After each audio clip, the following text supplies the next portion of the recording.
back again like we never left, huh? The year is 2015. Star Wars The Force Awakens has just been released. Fetty Wap is still relevant, and people are arguing over the color of this goddamn dress. Oh yeah, and Pax Labs has just released its new top-of-the-line e-cigarette that will end up getting a new generation hooked on nicotine. They call it the Juul. Using trendy flavors and marketing schemes targeted to younger audiences, Juul becomes the #1 e-cigarette on the market within just a couple of years. A device originally invented with hopes of being a healthy alternative to traditional cigarettes became an entirely new epidemic of its own, thus proving that merely replacing one addiction with another can be equally as harmful. Let's start by defining addiction's meaning within the context of this video. I know that people can be addicted to the gym or the so-called runner's high people experience while doing cardio, but these are a different type of addiction altogether. These are a pursuit of a greater goal down the line that you work towards each day. The addiction I'm going to be focusing on are things that don't really get you anywhere in life, that feel good at the time, but kind of just drag you down in the long run. Addiction, by definition, is a strong inclination to do, use, or indulge in something repeatedly. This could be anything from eating junk food to playing video games or even scrolling through social media. All of these, as with most addictions, are caused by the massive amounts of quick dopamine they generate. That's what makes quitting so hard. It would require us to give up that beautiful euphoric sensation created by these unhealthy addictions. Because of this, most will fail to ever quit. Those who do will find a void of dopamine that needs to be filled, so they replace it with something else, something equally bad, if not worse, but in a different way. Let me give you a personal example. For the first few months of 2023, I quit all social media. I say all because my pea-brain self didn't consider YouTube to be a social media at the time. As soon as I escaped the clutches of these social media apps that had taken up so much of my time, I was sucked into YouTube. I mean, I would spend hours scrolling and watching videos and not think anything of it. I remember using the excuse of, oh, at least I'm learning something, which first of all, half the time wasn't true. And even if it was, I probably only retained about 10% of what I had learned. In reality, it was just to fill the dopamine shortage that had been left by quitting these other social medias. Eventually, I got bored of watching all these videos, so this addiction kind of fizzled out. But it was amazing to me how easy it was to replace my previous addiction with another, just like that. I didn't even realize how much time I was wasting watching these videos. Don't get me wrong, I love this app and the opportunity it's given me to make videos such as this, but let's not pretend that the success of any YouTube creator doesn't depend on people like you getting hooked on their content. And yeah, some of that can provide enticing educational content or videos on how to better your life, but on the other hand, a lot of it has led to 12-year-olds shouting skibbity toilet and phantom text. In 5 years from now, every video will look something like this.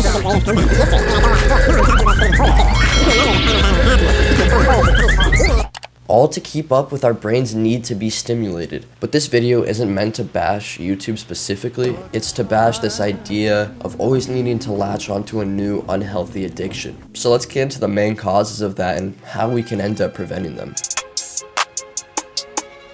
I want you to take a step back from your life and assess any negative stimuli you're dependent on or addicted to. Is playing hours of video games and beating your meat like a chimpanzee really more exciting than anything else in your life? If not, shift your focus to other passions that offer a sense of fulfillment. And if so, I guess get some self-respect, do a little soul searching, and find what really interests you. There's bound to be something out there. And I know there's going to be people out there who say, well, people should do what makes them happy. Who are you to criticize that? First of all, if that were the case, then we should all just go smoke crack and hit up the Aria in Vegas to gamble. I mean, why not just do whatever pleases us all the time? Second of all, anyone who says this is just coping. Have you ever stood up from an 8-hour gaming session and gone, well, I feel great about myself. What a productive day. No, you feel like a bum. Sure, it's fun at the time to, play some games and mess around, but when the day goes by and you realize you haven't actually accomplished anything, there's just an empty feeling remaining. I think all of us get to a point where we're sick of having our lives ruled by the will of our dopamine. After a while, we just end up feeling drained and defeated, but replacing TikTok with Instagram Reels or video games with TV shows isn't going to do anything to solve this problem. Instead of filling that sudden lack of dopamine with even more dopamine, see where that boredom takes you. Who knows, maybe you'll find a new passion or skill that you had no idea you were interested in.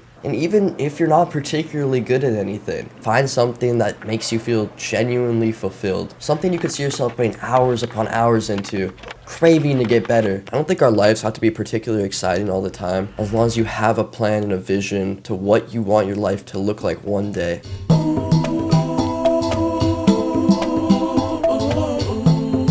We have this issue as a society where we need to constantly be rewarded for the hard work we put in. Let's say I decide to spend a whole week eating healthy and going to the gym, and I stick to it. I do everything perfectly each day. And now it gets to Sunday, and we say that we deserve a little reward for all the hard work we've put in. So we stay up till 3 a.m. playing video games and eating Doritos and drinking Mountain Dew. Now, I'm not Gary Vee, okay? I don't think you have to be productive 24/7, grind set, grind set, grind set. Realistically, I think everybody should have a little bit of downtime, some time to relax, otherwise we'll get burned out instantly. But it's this idea that you need to be rewarded for all your hard work that is so deadly. Because here's what's gonna happen. You're never really going to break those old habits. You're gonna get sucked right back into this video game playing, junk food eating self, and it's just gonna repeat. In my opinion, the greatest reward is the one that's gonna come after months and years of that hard work. That reward is gonna feel much better than you physically and mentally damaging your body. I don't know, I just think it's a flawed logic to always need to constantly reward yourself after doing really not that much hard work in the grand scheme of things. Now, if you went a year without eating any sugar and you want to have a chocolate cake on your birthday, by all means eat that shit. I mean, you earned it, okay? You really did. But there shouldn't be this basis for doing a little bit of hard work and then rewarding yourself immediately after. Back and forth and back and forth and back and forth. Because then what's the reason for the hard work? Every time you work hard, you instantly take away from any progress that you've gained. It's one step forward and 2 steps back all the time. And that's what makes addiction so hard to break. You can quit for weeks or months, but one little slip up and you'll be right back to where you were. The same thing goes for anything that quickly and immediately replaces it. The journey past addiction is long and difficult. Anything that offers to provide a quick fix is probably not going to be great for you. Oftentimes, I think we see the world as dull, gray, and depressing. We need something to fill the mundane days that just seem to repeat themselves. It's only natural we want something to take the edge off, to relieve our minds, if only temporarily, from everything going on in our lives. But I believe that if you look a little closer at the nuanced beauty of the world, at the incredible mind and body you possess, and at the gift of life as a whole, you'll find that we really are lucky to be alive. So why continue to waste your life with these meaningless addictions when you have a higher purpose to fulfill?